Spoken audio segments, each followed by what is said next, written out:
చేస్తే కోట్లు ఖర్చు పెట్టినా ఇహములో సుఖం లేదు, పరములో ఫలితం లేదు, చచ్చిన తర్వాత మోక్షం లేదు అని భగవద్గీత హెచ్చరిస్తోంది. కాస్త గమనించండి. 16వ అధ్యాయం 23వ మంత్రం. మరి ఆ తర్వాత బైబిల్ అంటుంది, భూలోకమా వినుము, ఈ జనులు నా మాటలు వినకున్నారు, నా ధర్మశాస్త్రమును విసర్జించుతున్నారు కనుక తమ ఆలోచనలకు ఫలితమైన కీడు మేము వారి మీదికి పంపిస్తున్నాం. ఓ ప్రజలారా వినండి. ఎప్పుడైతే దైవాజ్ఞను తిరస్కరించి దైవం చెప్పినట్లు కాక ఇష్టం వచ్చినట్లు గ్రంథాలు రాసుకొని నచ్చింది దైవం, మెచ్చింది దైవం, చేసింది ధర్మం అనే చింతతో ధర్మాలు చేర్చుకుని ఇష్టం వచ్చినట్లు జీవిస్తున్నారు. దీనికి ఫలితంగా మేము వీళ్ళ మీద మా ఆపదలు పంపిస్తున్నాం. ఏమిటి? వర్షాలు కురవకుండా చేస్తున్నాం, సునామీ లాంటి పెద్ద పెద్ద జలప్రలయాలను పంపిస్తున్నాం. ఇదే కాక జబ్బుల మీద జబ్బులు, చేయకు మందు కనిపించారు, క్యాన్సర్ వచ్చింది, క్యాన్సర్కు మందు చూశారు, ఎయిడ్స్ వచ్చింది.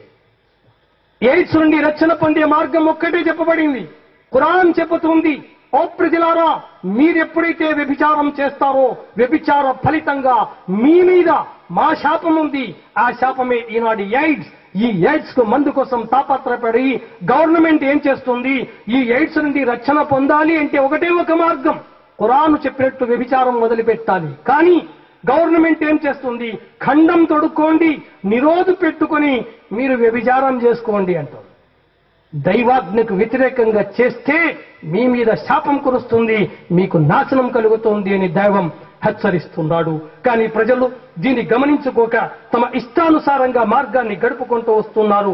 ఇక్కడ ముస్లిం సోదరులు గల ఓ గ్రంథము గల వారలారా, మీరు మీ మతమునందలి హద్దులను మీరకుడు. సూరా నిసాలోని 171వ వాక్యం అల్లాహ్ తఆలా హెచ్చరిస్తున్నాడు, ఓ ముస్లిములారా మీరు మీ మతమునందలి హద్దులను మీరకుడు, దేవుని గూర్చి సత్యం తప్ప వేరు మాట పలుకకుడు. దేవుని గూర్చి సత్యం తప్ప వేరు మాట పలుకకుడు. మీకు తెలియకున్నా తెలిసినట్లు యాక్షన్ చేసి ప్రపంచానికి మోసం చెయ్యొద్దు. తెలిస్తే చెప్పండి, లేకుంటే ఊరికే ఉండండి అని చెప్పి దైవం హెచ్చరిస్తున్నాడు. అందుకోసమే ముహమ్మద్ రసూలుల్లాహ్ సల్లల్లాహు అలైహి వసల్లం గారు సాటి చెప్పారు. ఏమని చెప్పారండి? కుల్ల బిద్దతిన్ దలాలా, మీరు చేసే కొత్త కొత్త పదులన్నీ ధర్మములో చేర్పులు. కుల్ల దలాలతిన్ ఫిన్నార్, ఈ చేర్పులు చేసే వాళ్ళంతా నరకానికి పోతారు. దాంట్లో ఎన్ని కోట్లు ఖర్చు పెట్టా సరే. కుల్ల దలాలతిన్ ఫిన్నార్ హెచ్చరించారు మహాప్రవక్త ముహమ్మద్ రసూలుల్లాహ్ సల్లల్లాహు అలైహి వసల్లం గారు. విప్పి చెప్పారు, తరక్తు అమరైన్ లం తజిల్లు మా తమస్సక్తుం బిహిమా కితాబుల్లాహ్ వసున్నతి. ఓ ప్రజలారా, నేను మీకు మార్గం పొందేటందుకోసం తరక్తు అమరైన్, వారసత్వములో వదులుతున్నాను. అమరైన్ రెండు వస్తువులు. బిహిమా కితాబుల్లాహ్ దైవ గ్రంథం ఖురాన్, సున్నతి నా పద్ధతి హదీస్. ఈ రెండిట్లో ధర్మం ఉంటే చెయ్యండి, లేకుంటే చెయ్యకండి. అలా చేస్తే మీరు మార్గ భ్రష్టులైతారు, చేయక ఇలా చేస్తే మీరు తప్పకుండా భ్రష్టులు కాలేరు అని చెప్పి మహాప్రవక్త ముహమ్మద్ రసూలుల్లాహ్ సల్లల్లాహు అలైహి వసల్లం గారు హెచ్చరించారు. కానీ సోదరులారా, ఇక్కడ అనేక మంది సోదరులు మహాప్రవక్త ముహమ్మద్ సల్లల్లాహు అలైహి వసల్లం గారిని గురించి చాలా భ్రమలో ఉన్నారు. ముహమ్మద్ సల్లల్లాహు అలైహి వసల్లం గారు కేవలం ముస్లింల ప్రవక్త, జగత్ ప్రవక్త కాదు, మన ప్రవక్త కాదు అని అంటున్నారు. మరి జగత్ ప్రవక్త అని చెప్పి వేదం సాటి చెప్పింది, ధర్మం ఉపలీకరించి చెప్పుతోంది. కానీ అనేకులు ఆ గ్రంథాలు చదవకపోవడం వల్ల, ఆ మార్గాన్ని తెలుసుకోకపోవడం వల్ల ముహమ్మదు రసూలుల్లాహ్ సల్లల్లాహు అలైహి వసల్లం గారి జీవితాన్ని వ్యర్థంగా అర్థం చేసుకోక తమ ఇష్టానుసారంగా దైవం మార్గములు చేర్పులు చేసుకుంటున్నారు. ఖురాన్ గ్రంథం అంటుంది, ఎవరండి ఈ ముహమ్మద్ గారు? ఇన్నా అర్సల్నాక బిల్ హక్కి బషీరం వ నజీరా వలా తస్అలు అన్ అస్హాబిల్ జహీం. సూరా బకరాలో 119వ వాక్యం. సత్యజ్ఞానం ప్రసాదించి నిన్ను నేను శుభవార్త తెలిపేవానిగా, హెచ్చరిక చేసేవానిగా పంపాము. శుభవార్త తెలిపేవానిగా, బషీరం వ నజీరా, మరి భయపెట్టేవాడు, హెచ్చరిక చేసేవాడు, జాగ్రత్త, దేవునికి భయపడండి, దైవ మార్గంలో నడవండి, నడవకపోతే మీకోసం నరకం సిద్ధంగా ఉంది అని హెచ్చరిక చేసేవానిగా చేసి మేము పంపించాం. కానీ ఎన్నుకున్న వారిని గురించి నీవు ఎంత మాత్రం బాధ్యుడవు, జవాబుదారుడవు కావు. ఓ ప్రవక్త, ఎవరైతే తెలిసి కూడా తప్పు చేస్తున్నాడో అతని గురించి నీకు ఎలాంటి సమాధానం అవసరం లేదు. చెప్పడం నీ ధర్మం, వినకపోతే వాడి కర్మం. నీవు నా ధర్మాన్ని ప్రపంచానికి చాటి చెప్పు అని ముహమ్మద్ రసూలుల్లాహ్ సల్లల్లాహు అలైహి వసల్లం గారికి దైవం అన్నాడు. మరి దైవం పంపించింది ఆ గ్రంథం ఏంటి? ఈ గ్రంథాన్ని గురించి సామవేదం చెప్తోంది. అహమది పితహు పరిమేధామృతస్య జగ్రహ అహం సూర్య ఇవాజని. అహమద్ అరబీలో, అహమది పితు సంస్కృతములో. అహ్మద్ అనే ఒక ప్రవక్త పరిమేధామృతస్య జగ్రహ అహం సూర్య ఇవాజని. మనం ఏ విధంగా అయితే సూర్యుని నుండి వెలుగు పొందుతున్నామో ఆ విధంగా అల్లా నుండి షరియత్ పొందుతాడు. ఎవరండి? ముహమ్మద్ సల్లల్లాహు అలైహి వసల్లం గారు. అహ్మద్ అనే పేరు ఉంది వేదములో. మరి అదే విధంగా ఆయన పొందే షరియత్ ఏంటి? ఆయనకు వచ్చే బుక్కు ఏమిటి? ఆ బుక్కు గురించి వేదం చెప్తోంది. కల్కి పురాణం అంశం 3 అధ్యాయం 21 మంత్రం 8 ఏం చెప్తుంది? సంకల్ప సిద్ధం శ్లోకే శతసహస్రశతాధికం సర్వశాస్త్రార్థతత్వానాం సారం శృతి మనోహరం. సంకల్ప సిద్ధ శ్లోకే, నీ సంకల్పాన్ని పూర్తి చేసేటువంటి తత్వం ఏంటని? సత్ సహస్ర శతాధికం 6600 వాక్యాలు కల ధర్మం. సత్ సహస్ర శతాధికం 6600 వాక్యాలు ఉన్నటువంటి గ్రంథం. సర్వశాస్త్రార్థతత్వానాం సారం, వేదాల్లో, ఉపనిషత్తుల్లో, బైబిల్లో ఉన్నటువంటి సారాంశాన్ని విప్పి చెప్పే గ్రంథం. శృతి మనోహరం, వింటూ ఉంటే, ఖిరాత్ పఠనం చేస్తూ ఉంటే ఇంకా వినాలి, ఇంకా వినాలి అనిపించేటువంటి ధర్మం. అలాంటి ధర్మం, అలాంటి గ్రంథం వారికి లభిస్తుంది అని చెప్పి వైదిక ధర్మం చెప్పింది. మరి బైబిల్ అంటుంది, వారి సహోదరుల నుండి నీ వంటి ప్రవక్తను వారి కొరకు పుట్టించదను. మూసా ప్రవక్తతో అంటుంది బైబిల్ మూసా ప్రవక్త లాంటి ప్రవక్తను మేము పుట్టించదము. అతని నోట నా మాటలను ఉంచుదును. నేను అతనికి ఆజ్ఞాపించినది యావత్తును అతడు వారితో చెప్పును. అతడు నా నామమున చెప్పు నా మాటలను వినని వానికి దాని గూర్చి విచారణ చేసేదను. ద్వితీయోపదేశ కాండం 18వ అధ్యాయం 18, 19 వాక్యాలు. యేసు ప్రవక్త గారు తమ నోటి నుండి వెలువడి చేసినటువంటి వాక్యం, నీ వంటి ప్రవక్తను నేను వారి వద్దకు పంపిస్తాను. అతడు చెప్పిండే మాటలు ఎవరైతే వినడో అతన్ని నేను పట్టుకుంటాను, శిక్షిస్తాను అని చెప్పి ద్వితీయోపదేశ కాండం హెచ్చరిస్తుంది. మరి బైబిల్ ఇంకా అంటోంది, అయితే నేను మీతో సత్యం చెప్పుతున్నాను, నేను వెళ్లిపోవటం వలన మీకు ప్రయోజనం. మీకు సత్యం చెప్తున్నాను, నేను చావడం కాదు, నేను వెళ్ళిపోతాను. ఖురాన్ గ్రంథం అంటుంది, మహాప్రవక్త ముహమ్మద్ సల్లల్లాహు అలైహి వసల్లం గారు చెప్పారు, యేసు ప్రవక్తను దైవం ఆకాశానికి ఎత్తుకున్నాడు, ప్రళయానికి సమీపంలో ఆయన ఇహలోకానికి దిగి వస్తాడు. వచ్చి దైవ ధర్మాన్ని అనుసరించి దైవ మార్గాన్ని బోధించి ఇక్కడ మరణిస్తాడు. మరణించిన తరువాత ప్రళయం వస్తుంది అని చెప్పి ఇస్లాం ధర్మం చెప్పింది. అందుకే బైబిల్ అంటుంది, నేను వెళ్ళిన ఎడల ఆదరణకర్త మీ యొద్దకు రాడు. నేను వెళ్ళని ఎడల ఆదరణకర్త అంటే పారాకలీత్ అని హిబ్రూ భాషలో ఉంది. పారాకలీత్ అంటే అరబీ భాషలో అహ్మద్ అని అర్థం. అహ్మద్ అంటే తెలుగు భాషలో పొగడదగిన వాడు అని అర్థం. ఆ పారాకలీత్ ఆదరణకర్త మీ యొద్దకు రాడు. యేసు పోనీదే, ముహమ్మద్ ప్రవక్త రాడు. కాబట్టి యేసు పైకి వెళ్లి ముహమ్మద్ ప్రవక్తను పంపించాడు. అల్లా ముహమ్మద్ ప్రవక్తను ఇహలోకానికి పంపాడు. నేను వెళ్ళిన ఎడల ఆయనను మీ యొద్దకు పంపుతును.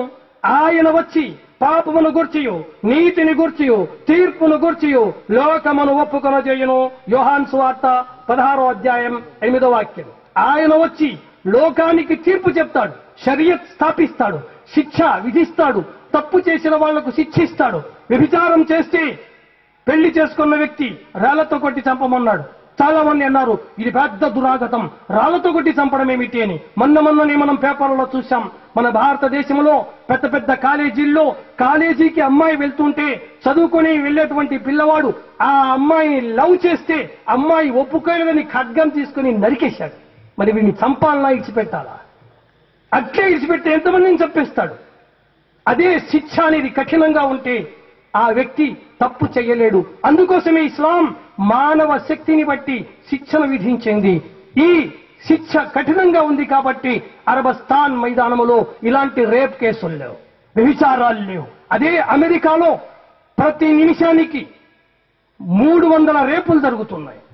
మరి అదే విధంగా ప్రతి 500లో 300 మంది పెళ్లి కాకుండా సంతానాన్ని కంటున్నారు. హై స్కూల్ మూమెంట్ లోనే గర్భవతులైతున్నారు. మొన్న మన భారతదేశంలో మెడికల్ ట్రీట్మెంట్ చేస్తే కేవలం ఒక బొంబాయిలోనే దాదాపు కొన్ని లక్షల మంది గర్భవతులు బయటపడ్డారు. ఇది ఎందువల్ల వచ్చింది? శిక్ష కఠినంగా లేదు కాబట్టి మనకు ఈ వ్యభిచార కాంక్షలు పెరిగిపోతున్నాయి. శిక్ష ఉంది కాబట్టి ఇస్లామిక్ కంట్రీస్ లో ఇలాంటి వ్యవహారాలు జరగలేదు.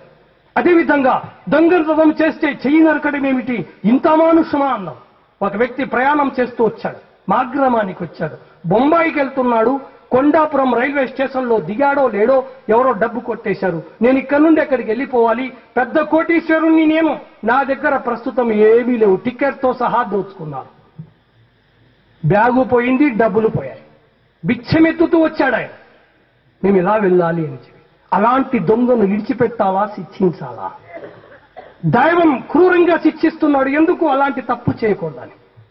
మరి అదేవిధంగా చాలా మంది అంటున్నారు ఇస్లాంలో స్త్రీలకు అలా స్వతంత్రమే లేదు. ఇస్లాం ప్రకటించింది స్త్రీలకు ఆస్తి ఇవ్వమని. ఒక లాయర్ గారు అడిగారు, ఏంటండి పురుషునికి 2 భాగాలు, స్త్రీకి 1 భాగమా? ఇది కూడా అన్యాయమే కదా? కాదండి, స్త్రీ పెళ్లి అయిపోతే పురుషుని ఆస్తిలో స్త్రీకి భాగం ఉంది. ఇక్కడ పిల్లవానికి పెళ్లి అయితే తన భార్యకు భాగం ఇవ్వాలి.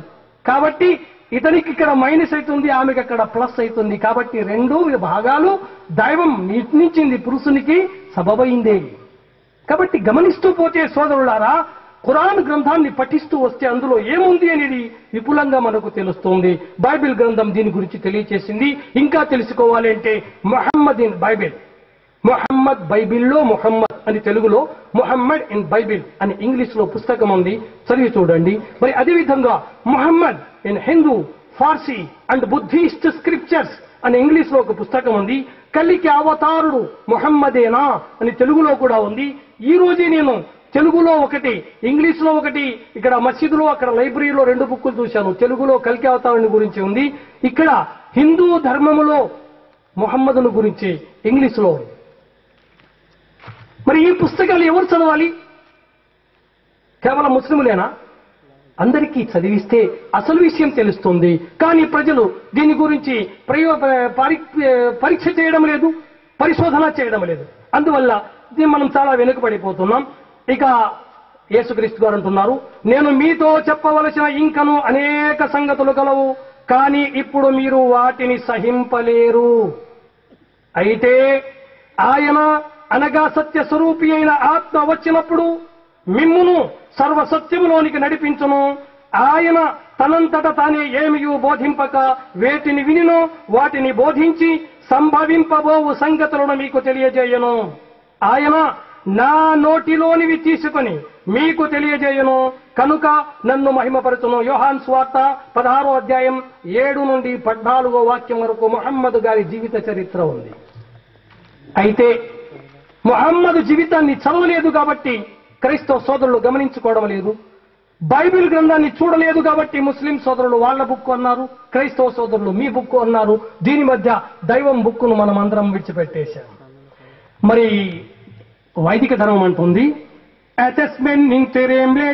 ఆచార్వేణ సమన్విత మహామద ఇతి ఖ్యాతః శిష్యశాఖా సమన్వితః నృపచ్చైవ మహాదేవం మరుస్థల నివాసినాం. ఇక్కడ గమనించండి, ఎతస్మిన్ నింతిరేమ్లేచ్ఛ, ఒక వ్యాపార కుటుంబానికి చెందినటువంటి వాడు, ఆచార్యేణ సమన్విత, ఆచార్యుడే వస్తున్నాడు. మహామద ఇతి ఖ్యాత, ముహమ్మద్ అని ప్రసిద్ధి చెందుతాడు.